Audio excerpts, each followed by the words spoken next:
जय हिंद साथियों। मैं एकलव स्वागत करता हूं आपका आपके अपने YouTube channel mind alert creation में। दोस्तों, आज का हमारा टॉपिक होने वाला है जैन धर्म का इतिहास, जैन धर्म की उत्पत्ति, महावीर स्वामी से रिलेटेड महत्वपूर्ण प्रश्नों की श्रृंखला पार्ट 3। दोस्तों, पार्ट 1 और पार्ट 2 का लिंक आपको डिस्क्रिप्शन में मिल जाएगा और आपको वीडियो देखना है और अपने दोस्तों के साथ ज़्यादा से ज़्यादा शेयर करना है। मैंने पहले ही बताया कि अगर आपको केबीसी की तैयारी करनी है तो आपको प्रत्येक वीडियो का ऐसे देखना होगा और नोट्स बनाने होंगे।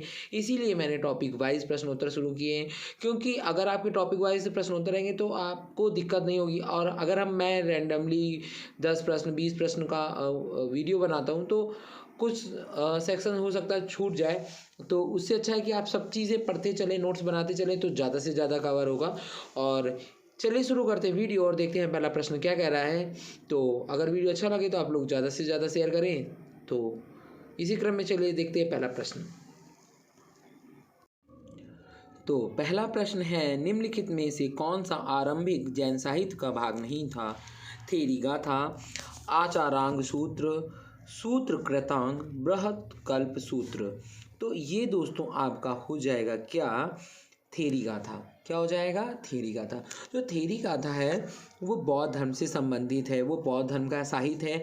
आचारांग सूत्र, सूत्र कृतांग और बृहत कल्प सूत्र आरंभिक जैन साहित्य के भाग हैं।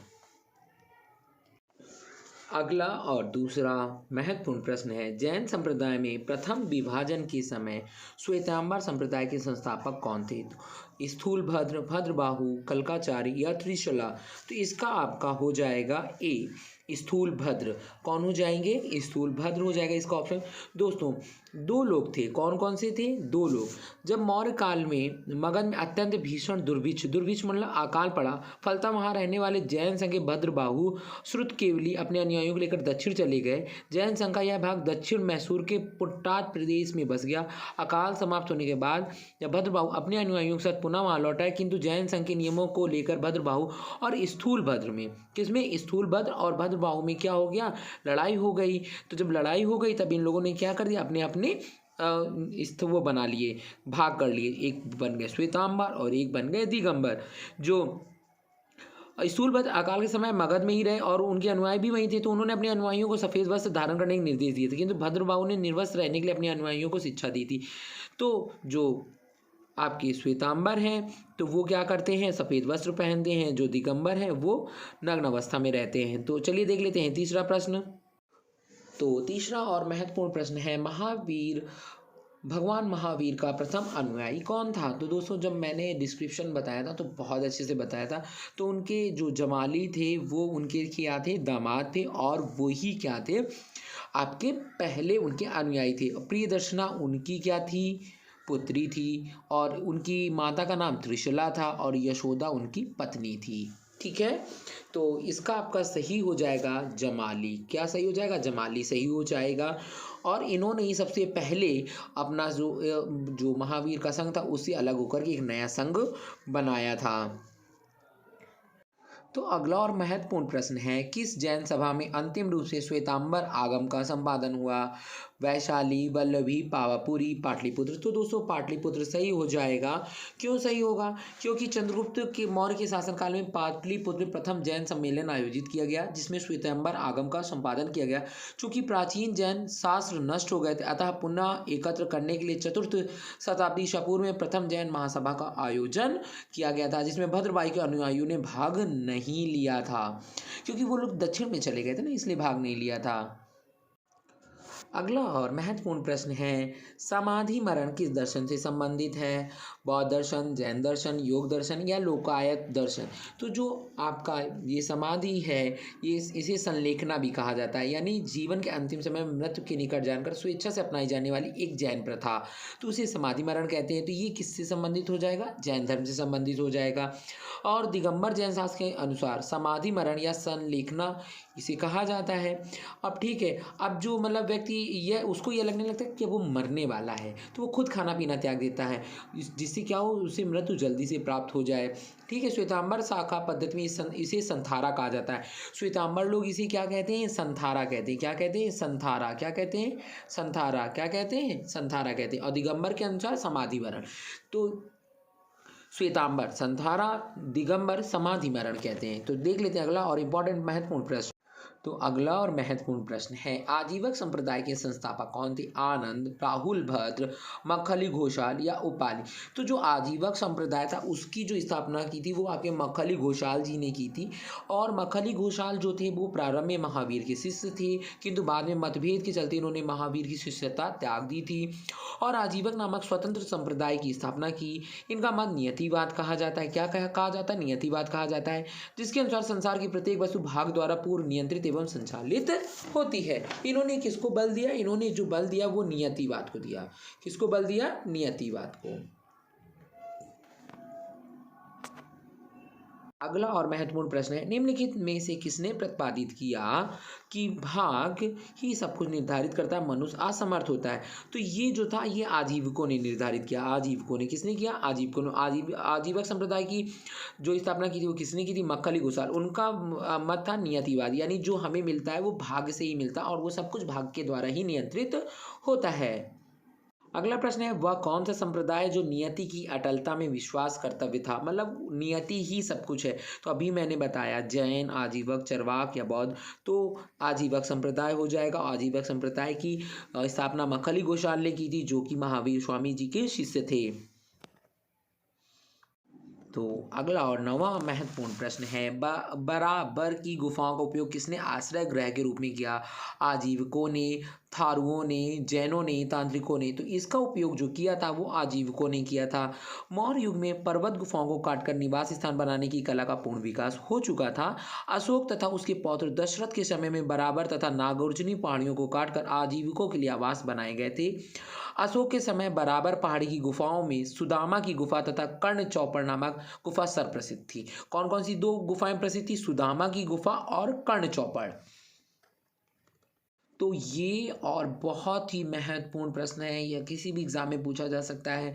उत्तर प्रदेश में बौद्ध एवं जैनियों दोनों की प्रसिद्ध तीर्थ स्थली कौन सी? सारनाथ, कौशाम्बी, कुशीनगर, देवी पाटन। तो जो कौशाम्बी है वो आपका बिल्कुल करेक्ट हो जाएगा और कौशाम्बी उत्तर प्रदेश में स्थित है। तो दोस्तों इलाहाबाद के दक्षिण पश्चिम में लगभग 33 मील की दूरी पर स्थित कोशम नामक स्थानीय प्राचीन काल का कौशाम्बी था। वैदिक एवं जैन साहित्य में अनेक बार कौशाम्बी का उल्लेख हुआ है। पुराणों के अनुसार हस्तिनापुर के राजा नीचाक्षु ने हस्तिनापुर के गंगा के प्रवाह में बह जाने के बाद इस नगर की स्थापना करवाई थी और जैन ग्रंथ के अनुसार कुशाम्ब नामक वृक्षों की अधिकता के कारण इस नगर का नाम कौशाम्बी पड़ा था। और यह नगर जैन तथा बौद्ध दोनों धर्म की धर्म स्थली है और महात्मा बुद्ध भी कई बार वहाँ पर गए, उन्होंने अपना उपदेश दिया है और उनका वहाँ पर घोषित राम जो विहार था वो सबसे पहले बनवाया गया था। और जो जैन धर्म के छठवें तीर्थंकर हैं पद्मप्रभ, उनका प्रसिद्ध मंदिर प्रभासगिरी यहीं पर स्थित है। दो कितनी चीज़ें हो गई यहाँ पर जैन लोगों का प्रभासगिरी मंदिर स्थित है और यहाँ पे गौतम बुद्ध जी ने कई बार उपदेश दिए हैं। यहाँ पे कुशाम्ब कौन से कुशाम्ब वृक्षों की अधिकता के कारण इसका नाम कौशाम्बी पड़ा। और इसकी स्थापना किसने करवाई थी? और इसकी स्थापना हस्तिनापुर के राजा नीचाक्षु ने करवाई थी, क्योंकि जब हस्तिनापुर था गंगा की प्रवाह में बह गया था। तो बहुत इंपॉर्टेंट क्वेश्चन है, ये कहीं पे भी पूछा जा सकता है। इससे रिलेटेड मैंने आपको जानकारी दी है और वैदिक साहित्य में भी इसका प्रयोग कई बार हुआ है। तो अगला और बहुत ही महत्वपूर्ण प्रश्न है आपका दोस्तों, श्रवण बेलगोला में गोमतेश्वर की विशाल प्रतिमा किसने स्थापित करवाई थी? चामुंड राय ने, कुमार पाल ने, कृष्ण प्रथम ने, तेजपाल ने। तो दोस्तों इसकी स्थापना करवाई थी आपकी चामुंड राय ने। और जो श्रवण बेलगोला है वो कहाँ पर स्थित है? वो आपका स्थित है कर्नाटक में। कहाँ पर स्थित है? कर्नाटक में। ठीक है, अब दोस्तों कर्नाटक में स्थित है। यह गंग शासक रचमल चतुर्थ के शासनकाल में उनके मंत्री चामुंड राय ने करवाई थी। और बाहुबली जो गोमतेश्वर हैं उन्हें पता है, जो प्रथम तीर्थंकर थे ऋषभ देव जी, उनका पुत्र माना जाता है।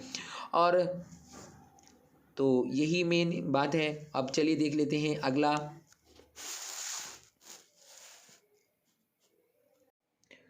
तो अगला और महत्वपूर्ण प्रश्न है, महान धार्मिक घटना महामस्तक का अभिषेक निम्नलिखित में से किससे संबंधित और किसके लिए की जाती है? तो दोस्तों ये आपकी संबंधित है बाहुबली से। किससे संबंधित है? बाहुबली। और बाहुबली का ही पुराना नाम क्या है? उन्हें ही गोमतेश्वर कहा जाता है। क्या कहा जाता है? गोमतेश्वर कहा जाता है। और ये जो चीज़ है ये आपकी लगभग ये जो महामस्तक अभिषेक है ये 12 वर्ष के अंतराल में की जाती है। कितने अंतराल में की जाती है? 12 वर्ष की अंतराल में की जाती है। और यहाँ पर भगवान जो गोमतेश्वर हैं बाहुबली, उनकी 57 फीट ऊंची मूर्ति स्थापित है और ये कर्नाटक के श्रवणबेलगोला में स्थित है। तो बाहुबली आपको पता हो जाएगा और बाहुबली करेक्ट आंसर है। और जो इसकी मूर्ति थी वो किसने बनवाई थी? चामुंड राय ने बनवाई थी 981 ईस्वी में। तो दोस्तों आपको हमने करवा दिए हैं जैन साहित्य और उसकी उत्पत्ति से संबंधित सारे प्रश्न, जो भी इम्पोर्टेंट प्रश्न थे कहीं ना कहीं से जो भी आ रहे थे मैंने उसे बता दिया है। और उसके बाद आपका क्या हो गया है कि अब आपका ये हो गया टॉपिक ख़त्म। तो दोस्तों आप क्या करना है, आपको वीडियो देखना है, लास्ट तक नोट्स बनाने, और वीडियो अगर आपको अच्छा लगता है तो ज़्यादा से ज़्यादा शेयर कीजिए ताकि मज़ा आए। अब अगला जो हमारा वीडियो होगा वो होगा शैव या भागवत धर्म। छोटा सा टॉपिक होगा, उसमें डिस्क्रिप्शन में नहीं बताऊंगा, डायरेक्ट प्रश्नोत्तर कराऊंगा और उससे जुड़े प्रश्न अगर आप करते हैं तो बढ़िया है। और उसके बाद हम लोगों की जो अगला वीडियो उसके बाद आएगा 6ठी शताब्दी राजनीतिक दशा। इस प्रकार से हम लोग धीरे धीरे बढ़ जाएंगे, आपका आधुनिक ये जो मध्यकालीन इतिहास है उसकी तरफ बढ़ जाएंगे। और चलिए फिर आगे देखते हैं क्या होता है। और अच्छी चीज़ें हैं, फिर मौर्य साम्राज्य आएगा, मौर्य साम्राज्य की बात आगे आएगा क्वेश्चंस। तो वीडियो को ज़्यादा से ज़्यादा शेयर कीजिए ताकि ज़्यादा से ज़्यादा मोटिवेशन मुझे मिल सके वीडियो बनाने के लिए। Thank you for watching. आपका अपना यूट्यूब चैनल आपका अपना ही है तो दोस्तों अपना समझ के शेयर कीजिए।